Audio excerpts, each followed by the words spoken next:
Mangli Tollywood singer alias Satyavathi Chauhan. ఈమె ప్రస్తుతం ఒక వివాదంలో చిక్కుకున్నారని చెప్పాలి. కొన్ని వందల కోట్ల స్కామ్ లో ఇరుక్కున్నారంటూ కూడా రీసెంట్ గా ఒక న్యూస్ అయితే వెలుగులోకి రావడం జరిగింది. రీసెంట్ గా పంజాగుట్ట పోలీస్ స్టేషన్ కి హైకోర్టు అడ్వకేట్ సుబ్బు గారు కూడా వచ్చారు. కొన్ని డీటెయిల్స్ అన్ని కూడా పట్టుకున్నట్టు ఒకసారి మాట్లాడదాం, క్లియర్ గా మాట్లాడదాం దీని గురించి. సార్ నమస్తే. నమస్తే అండి. సో ఏంటి అసలు మంగ్లీ గారి కేసు ఏంటి? 100 కోట్లు స్కామ్ అంటున్నారు, వాళ్ళ సిస్టర్ గురించి మాట్లాడుతున్నారు, 150 నుంచి 300 వరకు కూడా బాధితులు అంటున్నారు. అసలు ఏంటి సార్ ఓవరాల్ గా? అయితే ఇది మైక్రో ఫైనాన్స్ పేరు పెట్ట దాదాపుగా ఒక 3 సంవత్సరాల నుంచి జరుగుతున్నటువంటి ఒక ఫ్రాడ్ ఇది.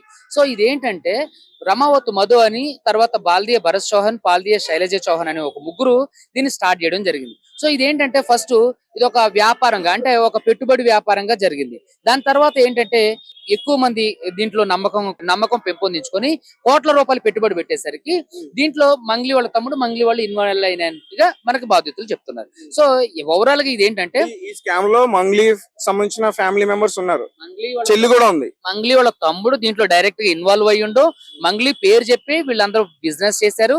మంగ్లీ వాళ్ళ చెల్లిని చేసుకుంటున్నా కాబట్టి మంగ్లీ ఇందులో ఉన్నారని చెప్పేసి ఈ ప్రధాన నిందితులు మధు వీళ్ళందరితో బాధితులతో చెప్పారంట. బాధితులు ఆ విషయాలు కూడా నాతో చెప్పారు. నాతో చెప్పడం కాదు, మీడియా ముఖంగా కూడా చెప్పారు. సో ఇవన్నీ ఏంటంటే వీళ్ళు ఒక పెట్టుబడి వ్యాపారం, అంటే ఇంపోర్ట్ అండ్ ఎక్స్పోర్ట్, గోల్డ్, తర్వాత రియల్ ఎస్టేట్, తర్వాత రకరకాల బిజినెస్ లో ఉన్నాయి, దీంట్లో పెట్టుబడులు పెట్టండి అని గోకుల్ నందన ఇండియా ఇన్ఫ్రా ప్రైవేట్ లిమిటెడ్ అని ఒక బోగస్ కంపెనీ స్టార్ట్ చేసి దాంట్లో కోట్ల రూపాయలు పెట్టుబడులు పెట్టించి అక్కడ నుంచి వీళ్ళు పరారయ్యేటప్పుడు ఈ సిబిసిఐడి సమ్ ఏసీబీ వాళ్ళే ఎవరో దీన్ని అకౌంట్లు ఫ్రీజ్ చేయడం జరిగింది. వాళ్ళ మీద కేసులు అవ్వడం జరిగింది. వాళ్ళు హైకోర్టుకి వెళ్ళి బెయిల్ తెచ్చుకోవడం కూడా జరిగింది. సో ఈ క్రమంలో ఏంటంటే బాధితులకు డబ్బులు ఇవ్వకుండా ఉండేసరికి వీళ్ళందరూ అయోమయంలో గందరగోళంలో పడిపోయారు. సో పడిపోయి అందరూ వాళ్ళ సంప్రదించేటప్పుడు వాళ్ళందరూ కూడా ఫోన్లు స్విచ్ ఆఫ్ చేసుకుని ఎటువంటి పారిపోవడం జరిగింది. ఒక్కళ్ళు కూడా అందుబాటులో లేకపోయేసరికి బాధితులందరూ కూడా కంగారు పడిపోయి 2 నెలల క్రితం నాకు తిరుమల అనే ఒక సీనియర్ కాంగ్రెస్ నాయకుల ద్వారా గద్వాల నుంచి నాకు కేసు నా దగ్గరికి రావడం జరిగింది. నా దగ్గరికి రావడం ఒక 40 మంది వచ్చారు. వచ్చి ఏంటి విషయం అని చెప్పి చూస్తే దీంట్లో మంగ్లీ వాళ్ళ తమ్ముడు పేరు కూడా వినిపిస్తుంది. అసలు ఏంటి వివరం కనుక్కుందామని మంగ్లీకి ఫోన్ చేస్తే వేరే మ్యూజిక్ డైరెక్టర్ ద్వారా ఫోన్ చేయించారు. మ్యూజిక్ డైరెక్టర్ పేరే వద్దు, ఆయన చాలా రెప్యూటెడ్. సో ఆయన ద్వారా ఫోన్ చేపిస్తే ఆవిడ నాతో మాట్లాడినప్పుడు ఈ డైరెక్ట్ గా ఈ రమావత్ మధు గారిని నాకు డైరెక్ట్ లైన్ లో తీసుకుంది. అరే వెళ్ళి సార్ని కలవరా, సార్ తో మాట్లాడుకోరా, అంటే సెటిల్మెంట్ చేసుకోరా అని, మాట్లాడరా అని చెప్పేసి అన్నట్టు మాట్లాడితే నేను మాట్లాడిందా అట్లా చాలా దారుణంగా యారగెంట్ గా పోలీసులతో పడే నువ్వు బంద్ చేయి, కెమెరా బంద్ చేయి అని ఎట్ట మాట్లాడిందో నాది అంతకంటే యారగెంట్ గా మాట్లాడితే దాన్ని అక్కడ నుంచి ఇష్యూ షార్ట్ అవుట్ చేసి బయటకు వచ్చి మొత్తం బాధితులతో ప్రెస్ మీట్ పెట్టి వివరాలన్నీ కూడా మీడియాకి ఇవ్వడం జరిగింది. అప్పుడు ఒక సెంట్రల్ మినిస్టర్ పేరు చెప్పి నన్ను బెదిరించింది. సో నువ్వేం చేసుకుంటో చేసుకోపో, ఒక అడ్వకేట్ నే బెదిరిస్తావు అని చెప్పేసి నా వెనక న్యాయ వ్యవస్థ ఉంది, నా వెనక నా న్యాయవాదులు అందరూ ఉన్నారు, నా మీద చిన్న ఏగ కూడా వాళ్ళని ఎవరని చెప్పేసి అక్కడ నుంచి బయటకు వచ్చేసి పంజగుట్ట పోలీస్ స్టేషన్ లో కేసు పెట్టడం జరిగింది. ఎప్పుడు వీళ్ళు ఇవన్నీ జరిగిన తర్వాత నన్ను ఏం చేశారు అని అంటే ఒక ఆర్బిట్రేషన్ పిలిచారు వాళ్ళ అడ్వకేట్ గారి ద్వారా. వేణువుడుగుల గారు కూడా ఉన్నారు. చేసి నన్ను డబ్బులకి లొంగిపోవడానికి అంటే ఇండైరెక్ట్ గా ప్రయత్నం చేశారు. నేను లొంగిపోలేదని చెప్పి నేను అలాంటివి నాకు వద్దు, నాకు బాధితులకు ఉండండి, బాధితులను కూడా ఆర్బిట్రేషన్ కి తీసుకెళ్తే వాళ్ళు ఒప్పుకోపోయేసరికి ఇక కేసు ఫైల్ చేయడానికి డైరెక్ట్ గా పోలీస్ స్టేషన్ కి వెళ్ళి ఏది ఎలా ఫైల్ చేసామంటే మేము అక్కడ ఆర్బిట్రేషన్ ఒప్పుకోపోయేసరికి నన్ను చంపేపిస్తానని చెప్పేసి ఈ రమావత్ మధు తర్వాత డైరెక్ట్ గా బెదిరించారు. డైరెక్ట్ గానే ఫోన్ లో బెదిరించారు. రికార్డులు ఉన్నాయి మీ దగ్గర? అంటే కాల్ చేసినవి ఉన్నాయి, రికార్డ్స్ లేవు. వాళ్ళు ఎప్పుడు మాట్లాడినా నాతో వాట్సాప్ ఆడియో కాలే మాట్లాడతారు.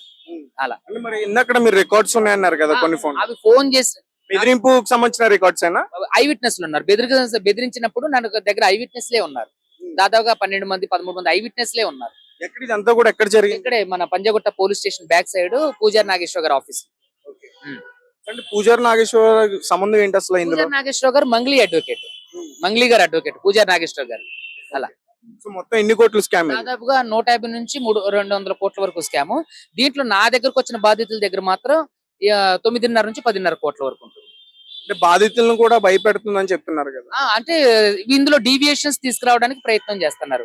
బాధితుల మధ్య గొడవలు పెట్టి డీవియేషన్స్ తీసుకురావడానికి ప్రయత్నం చేస్తారు. ఈ రోజు వాళ్ళు ఎందుకు ముందుకు రాలేదు? అంటే ఈ రోజు సడన్ గా ఇది న్యూస్ స్ప్రెడ్ అయ్యి మీడియా వాళ్ళంతా వచ్చారు.